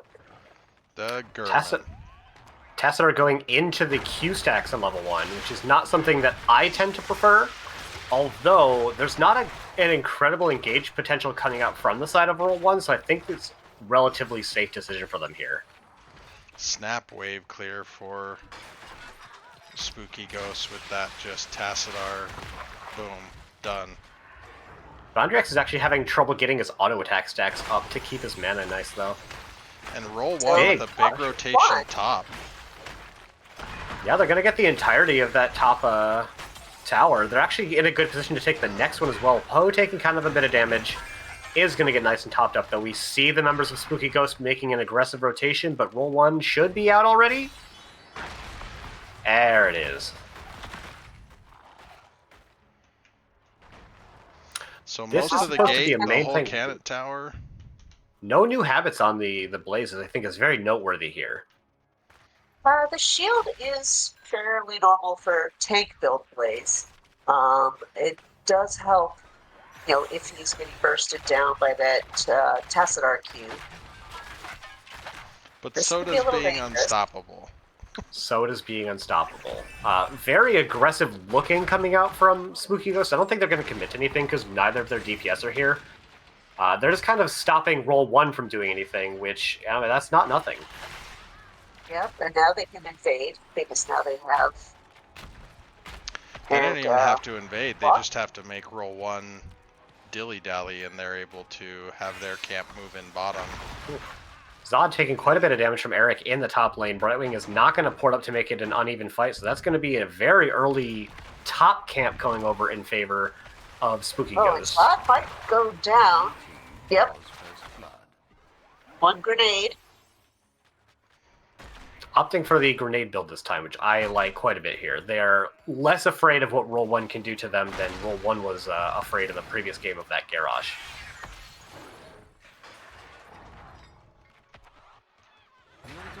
Spooky Ghosts are just really making sure that roll 1 don't take this camp. Right. And yeah, it's working out for them. They haven't, in fact, taken the camp. Boundary X is not doing incredible in his Q stacks, nor the mana department right now.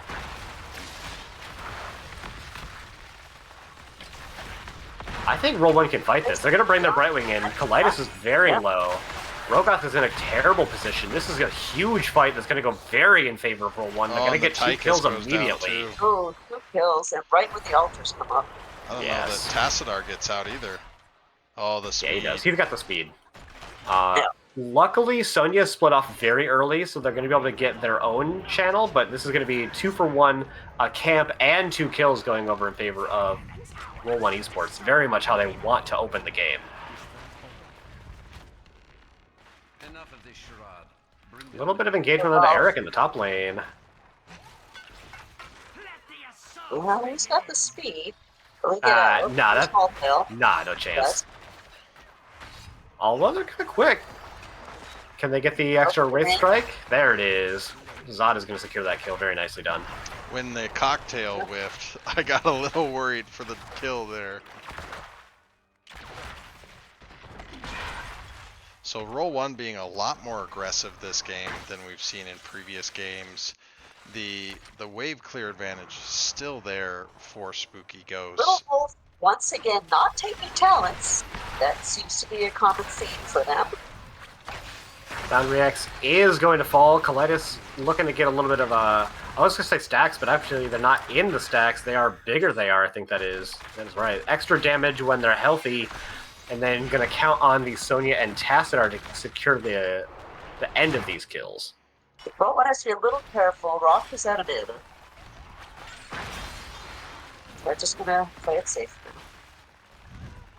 Yeah, Zod doing a great job of double soaking already in this game. Really keeping Eric with a K behind on XP here. So we're at level 8, and Lucio just took his level 4. Still has not taken his level 7.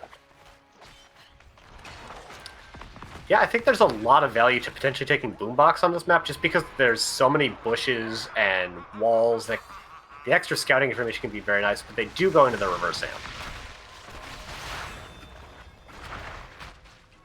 These fights are all over the place. All things came down to bottom lane. Sonya is channeling mid. I think Roll 1 was hoping for a pit. Now it's a full 5v5. Yeah, there's no major advantage to either team either. No camps pushing, obviously no forts, and it's just in the team fighting prowess. Rocket is going to step in to get that interrupt onto Boundary X. Get another one, I think. They just barely get it in time. Bretman got it. Barely got it. Oh, really the big fight breaking out? And Rogoth isn't spell shield, so Boundary X taking a ton of damage. Little Wolf in a very compromising position, going to be the next to fall. That was a yeah, big Rogoth is going to have a hard time in repulsion. surviving these fights. So Sonya's trying to go and catch up on XP, trying to get tense. We have Bunker, we have Riptire, we have Go for the Throat, Last Rites, all perfectly normal, and Brightwing is holding her pit. I wouldn't even hate an Emerald Win here just because of I how want potentially Emerald aggro Spooky Ghost could be here. Emerald Win with the level 20 upgrade, I think, just makes it so difficult to get your APOC combos off. And, oh, we see Archon. We see We High do have the Five wind. APOC. Reap, as expected. And Drill, we do not see the Odin. Oh, Blaze might be in trouble. There's the Bunker. Now Velvet might be in trouble. Under the Bunker! Rock is still in trouble. Yeah, I don't think he is going to fall. Little Wolf is actually going to fall to tower shots, though, so 1 for 1, but a way bigger commitment coming up from the Spooky Ghosts. Bottom is still in favor of Roll 1 Esports. They've got a couple of sappers looking to make their way in for shots. I think that'll get cleared up, but that gives the Eric opportunity. with a K's back was stopped. And Very last nicely rights done go by for a throw. Zod. Oh. Yeah. Boundary X and Kalidas did stop the shots from coming in, but Sonya going down at that time is really unfortunate for Spooky Ghosts. I'd like to see a defense commitment coming for Roll 1 to keep a hold of this bottom fort, though. Yeah, They only lost on it. about 10%, but you see Drill, I would have loved to have them to have been there 10, 15 seconds sooner. They Little are Wolf was actually going to stop Poe from correct. getting this channel. Yeah. And frankly, there's actually nothing Poe can do to Little Wolf right now. Lucio's just too quick, so this is going to turn into a 5v5, but 13 advantage in favor of Roll 1 Esports. I would love to see just a full disengage from Spooky Ghost before the 4 comes back up.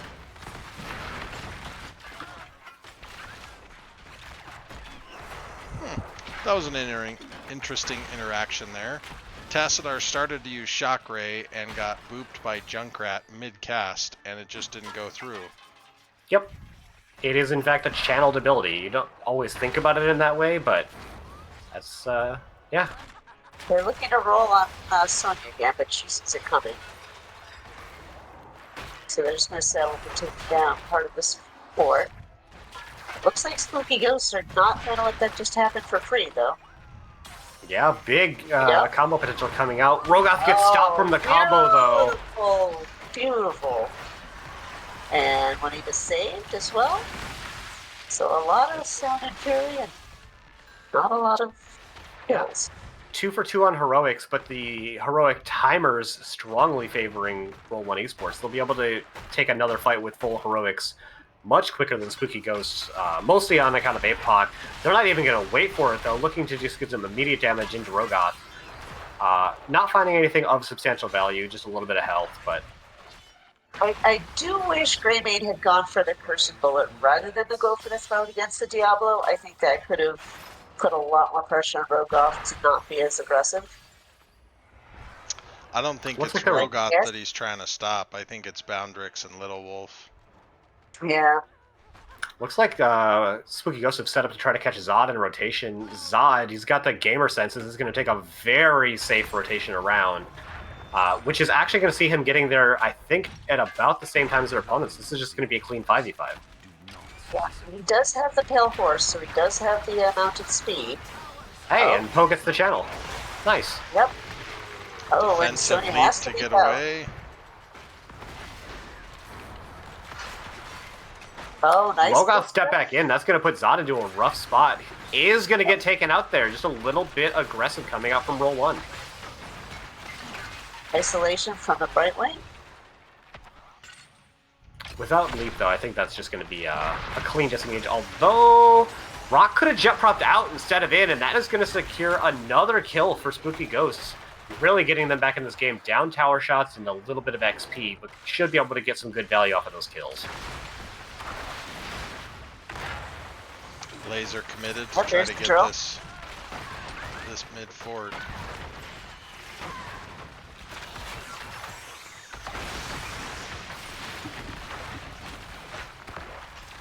Yeah, that's going to be mid going down. At this point, I'd like to see Spooky Ghost just get back into rotation. No one's actually committed to going to top, though. Eric is going to clear bottom as the rest of the team is going to take their camp, it looks like. Which means I think that the Roll 1 Esports are going to be able to continue to hold on to that XP advantage that they've been having for most of the game, getting Malthael in the top lane and then just quickly trying to rip back mid. I really liked the decisiveness. Oh, sorry, Hoku, go ahead. Oh, go ahead. I was going to say, I really liked the decisiveness onto that mid fort from Spooky Ghost. Oh, Oh, Zad's dead. Dead. 07 Zod. With that kill advantage, I want to see what Spooky Ghosts are going to try and do off of it. Looks like they're going to try to go 2-for-1 on channels, which will not get them parity, but it will lower the deficit. Wanba looking to try and get the interrupt onto Kaleidos. Isn't going to be able to, though. Not getting in position in time. No, Diablo was smartly blocking those shots, so. Spooky Ghost looking to try to make something happen. Big whiff coming out from Rock Your World. That could secure a kill all by itself. And the Emerald Wind that saves Emerald Wind. See a bunker? Nope. Bunker wasn't up yet, or it got interrupted. I thought for a second that the Force Wall making the Shadow Charge hit earlier was going to stop the APOC from landing after the flip, but just barely, not quite getting messed up. Really good job coming out from Spooky Ghost. Going to get them a bottom keep. And, yeah, Roll 1 Esports are going to look elsewhere on the map for some kind of an advantage. It looks like Poe and Velvet are going to try to take top keep. Mid fort is so low. Yeah, we can... I think that Spooky Ghost just takes it. That trap from Wanbai is the only thing getting them out in time. Never mind. Or is it? Big shadow charge. I think Velvet had shift queued their heroic after Z, so it caused it to come out immediately after it went down. Poe is going to be the next to fall here. Spooky Ghost really leveraging their superior team fighting in this game. They get a kill onto Eric? Almost? Almost! Wow! Really well done from Spooky Ghost. That is... They're ahead now. Spooky Ghost can 6 camp. This is game. I know that sounds strange, but this is game. You go for the 6 cap, you have one person stalling right wing from trying to cap. Mid fort's already halfway, nearly so. No, you don't even 6 cap. You cap both and go boss.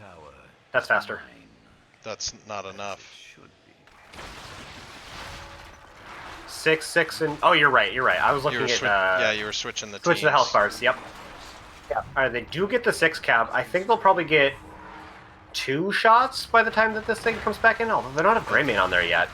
They're not going to win. It's just going to hurt them very badly. Nah, they'll flip this back in time. It's 4 shots. They need to get it down to 4, but I don't think they do.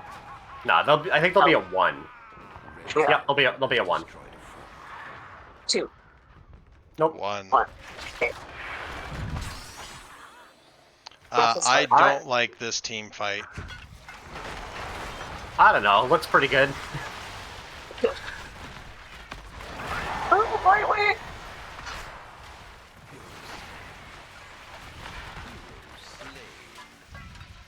Yeah, pretty good. They traded souls for a Malthael kill. But they didn't need it. They didn't. They did not need it, but they're quite far ahead. They were up 20, I think. I don't know when exactly they got 20 in there, but They got it mid-fight, so they started Okay. at 19s. still, all the momentum is in favor of Spooky Ghost right now. They're going to try... I think they're going to try to actually get this before the Sappers come in, which is going to threaten that last core shot onto them.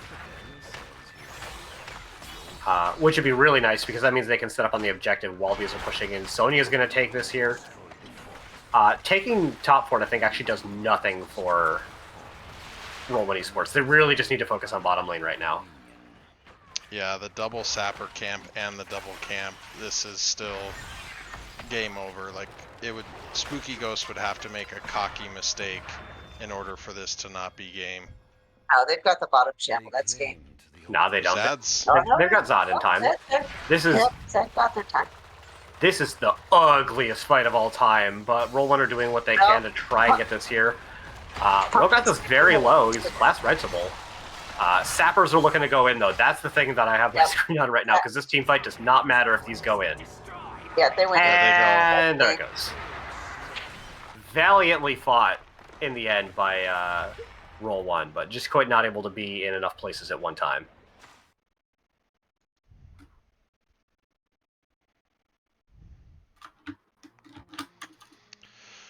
all right, waiting for the results to pop up. Kills actually became relatively even throughout the game there.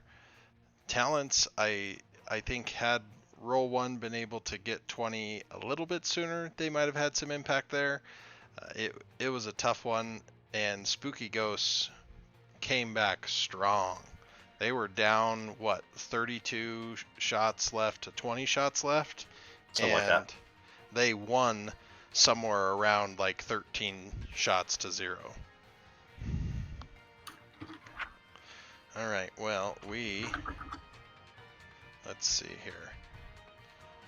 I don't know that they can all come in here, so we may need to go into a different lobby, which will of course break our cameras.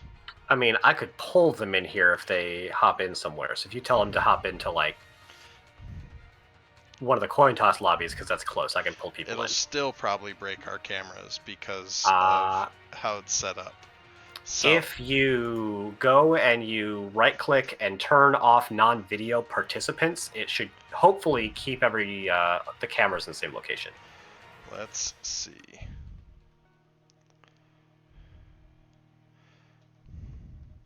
Which one am I clicking here?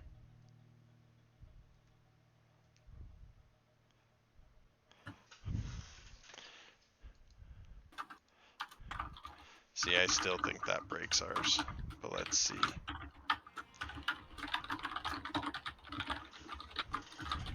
Oh, because I never added Ektar back to this one, did I?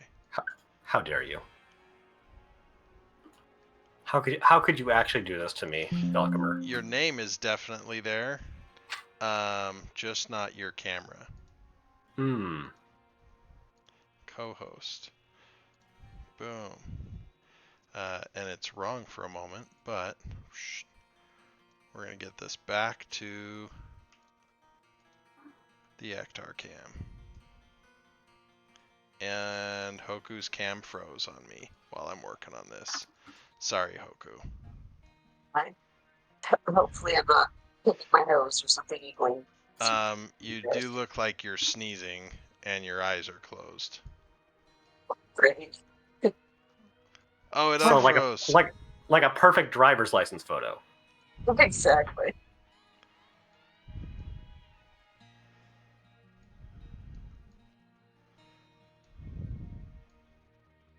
All right. Well, I told Little Wolf, although I maybe should have told Eric, if they want someone for an interview to have him join the NGS server, but I don't see anybody yet.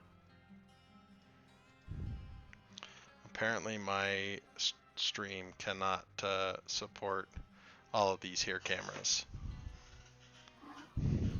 Which I'm sure it can. I'm sure it's a Valk issue. The computer's very new, which was part of the problem with my... You ready for me to start dragging people in here? Yep, bring them all if they're all there. Just 2 currently. Hi, how are you? Oh my gosh, people. Hello, hello. What an incredible Hello. entrance. Hello. All right, How's so it- Congratulations on your 3-0 victory. Thank you. the first question I've got to ask Little Wolf in particular, we had several times where you did not pick talents for multiple talent tiers. Eric's like a cancer, and I just forgot. Not on purpose. Like in the last game, I think you finally picked your level 4 around level 8, and then Yeah. picked your level 7, I think, before you made it to 9, but I'm not even sure there. And Yeah. I think that happened in all 3 games, so. I was looking at the map. Yeah, we just get used to him not having talents. There was definitely also a time when Eric in game 1 had not picked his ultimate for some time, and I clearly thought it was going to be Entomb, and then it was like, well, maybe it's not, because he's making this choice. What's it going to be? Yeah. In a weird way, I feel like that's a little worse, right? Like, he didn't take his ult. I didn't take my level 4 and 7. What was I going to do? Slow them down? Ride on some walls a little longer? I don't know. It just seemed to be a theme, and I will have to say, at least in my head, not on stream until what's about to happen, I did have the joke of, well, I guess Little Wolf just takes his time with everything in life, even choosing talents, not just scheduling and not just reporting. I'm really sorry about that. You honestly are very patient. I've been poking some jokes back at your jokes now because I think it's funny. Oh, But I'm bad at life's reporting busy, on time. I man. apologize. I get it. I have no true shade whatsoever, but it became a running gag in Division C. Like, clearly, Spooky Ghost won, or it would be reported already. Yeah. I think my turnover time was like 3 days on average. So I'm so sorry. It was once the bot started pinging you. The bot is great, and I know the bot doesn't actually like. It's not a human; it's a bot. But like the bot will message me, and I'll be like, "Thanks, bot." So, You're just practicing for when the AI overlords come for us. Yeah, I don't want them to hate me. So, prepping for tonight's match, talk us through that. What was the seance like, or what was, I don't know what else ghosts might do to prepare for stuff, because I am not a ghost. I had finals week last week, so there wasn't like it's not that there wasn't a ton of preparation. I think the main preparation that we did at this point was scouting, and obviously we know Rock's team pretty well, and they were definitely one of the scarier teams for us to have to play in general. I think last time that we scrimmed with them, they actually kind of bodied us. And I feel like so many of our games this playoffs have like they show like our scorecards are showing like great we swept through Division C playoffs, but if you look at most of those games, they were all fairly close. Oh, I noted that watching your series last week. Yes, you took the 3-0, but there was times in especially map 2, I think most of all, where I thought, "Oh, this is going to go to macro machines." Yeah, and realistically, I mean, game 2 today I should have gone to Roll's team, but yeah, I mean, we have a lot of respect for them. That's all I'll say. And we did the best we could. Do you have anything to mention, Alex?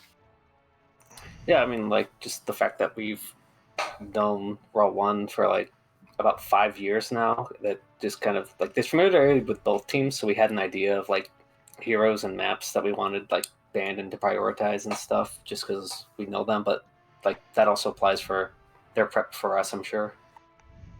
I did show that the fateful night of your first meeting in NGS was the 19th of August 2019, so that is nearly 5 years ago. Yeah, we've been together as a team now for a long time, because we started on Heroes Lounge, I think like a year earlier as a different team, which then eventually fell apart, which is fine. And then which now is we've been par for the course for Heroes Lounge North America. Yeah, fair enough. And I think at the time we were like, yeah, we'll do NGS and Heroes Lounge at the same time. That seems like a reasonable decision. And I remember we were just so burnt out that first season. We were like, you know what? The timing is so much nicer for NGS for on where we are in the West Coast. And I think that was our first exposure to Rock's team as well in NGS. They've always just been really really cool people. Rock is very friendly, and he's like the type of person to just like reach out and shoot you a message. He's a regular in our Discord, and he's been, I think, either he or people from his team have been subs for our team before. So Yes, Velvet has specifically subbed on your team. yeah, I saw in the Roll One Discord. So it seemed. I mean, obviously you chose first pick in game one, and then Roll One continued to give you first pick throughout the series. I know Rock had mentioned to me that you heavily prioritize first pick as a team.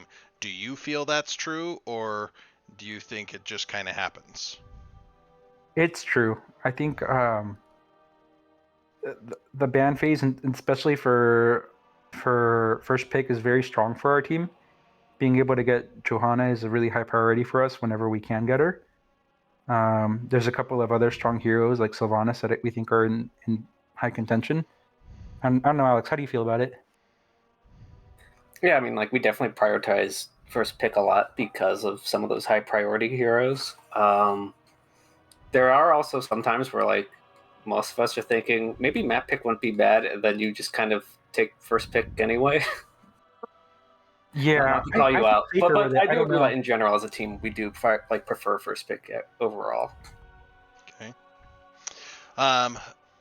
Going through the maps now, so we're not just John on. I mean, I can talk heroes all day, and I think I've proved that in my NGS time. But going through the maps, Sky Temple seemed like it was probably the least familiar to you. I know you certainly played it against us earlier in the season, but how did that feel as the first map being shown tonight? Sky Temple always makes me nervous because I feel like the game can snowball so quickly out of hand. There reaches a point, and especially if you're playing against a team that generally will rotate better than you, which I think Rock's team does rotate better than our team as a whole, not necessarily within the games, but I think as a whole their team rotates better than ours. And that's a game where if you reach a certain point of advantage, you can just choose not to see the other team anymore, for the most part. And that's kind of scary, right? So I think it's a scary map to start off in. Once you get a lead, though, it's a game that it's a map where you can play advantage fairly straightforwardly, in my opinion. Now, Didn't like them fading out the Juice Pirates band with the Tyrael Grey games of 1-2 there. That was entertaining. did you catch all of that, Ghosts? Can you repeat it for me? Sorry, it just came up a little. It was just about like them beating out the Juice Pirates ban on the Morales because they grabbed the Tyrael Grey main. It was also because we saw the Falstad ban because Gust is like one of the ways that you can answer it. Yep. Now, Yeah, what I we were felt absolutely expecting it. was not necessarily a turning point, but you were down on numbers right before it. But a point that really cemented you in game one was on mid temple. Eric with a K was dead but respawning, and Leoric respawned and it was instant tomb, and the damage was there, and Misha died and Rexar died once the feigned death came back. And then it felt like you had the ability to just move forward. You ended up getting another kill. I think there was a TAS laser coming out across a wall in a bush by the bottom camp. What was the feeling like for the team? What were comms like? How was everybody reacting at that moment that I think was a pretty good cementing moment for you in that game? I think when we get an advantage, at least when I'm looking at advantage, it's when you get a pick like that, you have to decide like what you convert that into. Obviously, because killing heroes doesn't win the game; it's what you do afterwards. So whenever we get a pick like that, we're just trying to like really kind of quickly throw out ideas for what is the most high priority thing. And sometimes I get it right, and sometimes I get it wrong, and someone else on my team will be like, "No, we should do this instead." So I think once we got that pick, we just figured, like, hey, what's like the most valuable thing that we can do in the map? I kind of forget what we did after that Rhaegar pick. I think, or that Rexar pick. Did we go for boss? You went down and you got, I believe it was rock, and because both frontline were dead, boss became free. With Yeah. that. So now moving into game 2, Infernal Shrines. There was moments in the early game where I think that you were doing well, but late game, it felt like Roll One's game. They were playing a bit of cat and mouse. They got that top keep. They had the pressure. I don't feel that they should have taken the fight on that shrine. I think they should have just pressured core and made you back again. What was coming into that moment of we've got to fight for this shrine and we've got to win? How are we trying to position? How are people talking? I think Alex, you did some calling out in terms of that choke, right? Yeah, well, I was mostly commenting about how I just needed to try to avoid being in vision until the fight broke out, because for a lot of the late game, it was just sort of like I was a quarterback and Rock and Zad were just trying to dogpile on me with their CC and just like blow us all up in response with it. They did get that big flank on the top shrine where Rock had come all the way around the barrier and then dove you as the Falstad, and that quickly turned into 3 or 4 deaths and led to the top keep getting taken with the Punisher push. Yeah, so like the plan was basically just like try to make it so they don't know where I am, so that they have to make an engage on someone else, and we actually can use Gust before like we start losing people, because that was just kind of what their game plan was, like get picks before the like disengage or the wind tunnel setups on the wall or something. Well, So it was a lot of like just sort of me kind of hiding while we just inched our way in carefully. and some big plays all around. So the wind tunnel you mentioned, Rogoth had Mortal Combo and Titanic Might and got at least a double throw, if not a triple throw. We had Little Wolf's Scarlet Reckoning thing, the mean one, not the defensive one. Divine Reckoning. Divine Reckoning. Thank you, other support player person. Um, and so everybody got topped off. They had no ability to move between the Mighty Gust and the Mortal Combo with Titanic Might. And so it just became an absolute rout, which then led to the bottom keep getting taken and just not being able to stop the Punisher with how much health it had. Game 3, you're down on altar shots, 32-20, I think is what I recall, and you even had one point where you tried to catch Zad, and we got to see this through the benefit of omniscience, but we could see that Zad took a huge rotate around to avoid you for that fight, got to the mid altar at the same time, but then you guys just broke it open with catching Rock, with winning skirmishes. How do you keep your head in the game being down 12 points there on towers against a team that has been more aggressive than your clear forward comp? There's a couple of things. I think it's really discouraging in that game when you lose the bottom keep, which I think they did take our bottom keep at a certain point. And we've played the game of trying to like whittle it down, and every time I've played that game, it just feels like you slowly suffocate and lose the game on that map. If you just try and take it without having an advantage somewhere else on the map, it doesn't feel like you should have to earn it, right? It's on your side of the map, and the fort's right there, and you have a wave that's pushing in every couple of seconds. But you do, right? Because if not, the other team just gets a free defense on it. So when I was looking at that game, at least for me, our win con was if we could keep the Malthael honest, right? Especially, and frankly, I feel like I learned a little bit from Rock's team, just with how much they were rotating. Our win condition there was to start doing some rotates of our own and getting some of those picks on that mouth ale. Yeah, so he was definitely the biggest target for us in that game. Yeah, they definitely had the squishier team. I felt like your team was the more straightforward draft, and that left a lot of burden of execution on their side, but they were pulling it off early. But in all things, it's not how you start, it's how you finish. And so Spooky Ghosts, another big win through this series. So, well, my friends, I definitely feel like I've jawed on long enough with you. You had a great win. I want you to go celebrate it. But before you do, what shout-outs do you have there for the Nexus Gaming world? I'll shout out Rock's team first of all. Like, what a close set. Like I said, some of those games are freaking close. Like, I really enjoyed playing against them, and they're always really just nice folks. Thanks to you guys for casting. Obviously, that's always really nice. It's always cool to be able to go back and watch some of these games from a spectator's point of view.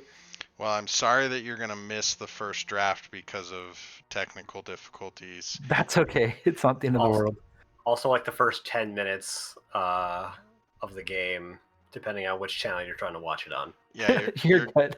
You're going to have to watch the first game mainly from my channel, and then games 2 and 3, your options are more open. That's fine. Shout out to you, Ektar. You're like the #1 fan. Every time I see us play on chat, Ektar's always like hyping us up on the chat. I mean, you're just such an endearing group. You're one of the few teams that is still around and has been for ages. I actually, out of curiosity, I went and checked your history on the NGS website, and it's blank because you've been on the same team since before the website existed. That's And fucking hilarious. not- sorry. That's there's freaking not- hilarious. There's not that many teams like that, and so you're nice guys. You're a good team. And you've been around forever. So big fan. Oh, thank you. Really appreciate it. Yeah, and then obviously shout out to my teams. Like everyone played great. Like last season we kind of took it a bit easier just because life, and at the end of the day we're trying to play a game that we enjoy with our friends. I think this season, especially because we got demoted, part of us were like, man, we really want to do well. So yeah, it was a fun season, especially since we took the last season off to kind of just like play different roles. So the season coming back to our normal roles was cool. It was a nice. It didn't feel as stale as before. To throw congratulations you in advance on your promotion. To throw you a bone about 16, there was a team in B West that did not belong, and they were going to win, and they did win. So if there's a season to just kind of mix it up, the one that feels unwinnable might be it. So, Colitis, any shoutouts? I don't know what else to add because Little Wolf covered like everything that came to mind for shoutouts. What about your mom or your dad? Well, I mean, yeah. Shout outs to my mom and my dad for raising me so I could, be a gamer and play Heroes of the Storm. Shout outs to everyone in chat that watched the match. Well, thank you again, my friends. What were you saying there, Ektar? I was going to shout out ChatGPT 3.0 for keeping this game alive with its frequent patch notes and updates. Great. All right. Well, Little Wolf, Colitis, thanks again. Go enjoy the time with your teams. Get some rest, particularly post-finals week. I can only imagine the headache that would be while trying to play through the playoffs. So congratulations on your victory. I know that I will be cheering on the West in the final match here of the season. It looks like we lost Hoku, which threw off all of my cameras on my screen. So we're going to go here where it's only me if the other cameras are busted. But thanks so much for being here. Hoku, I think you can hear us, but I don't know that you can say anything currently. We'll give you about 5 seconds of pause to see if that's true. Can you hear me? I can hear you. All right. Well, sorry about that. Yeah, my Discord crashed right when in the middle of that interview. But congratulations to Spooky Ghost. That was well played, a great series, and good luck in the grand finals. Thank you so much. Yeah, thank you. And Ektar, any shout outs for you? Shout outs to Spooky Ghost for getting their match uploaded during the interview. Oh, snap. That was for you, Ektar. No, sorry, that was for you, Volkmer. I was like, wow, not for me. Well, everybody out there in Nexus Gaming Series world, this has been a Nexus Gaming Series broadcast. Not always on the right channel. That's my bad. We'll get that sorted for the next time. But thanks for being here. Mind the bushes out there. Have a lot of fun. Check out nexusgamingseries.org for more information. My name is Valkymer, and for my traditional shout out before we go off the air, hi, Mom.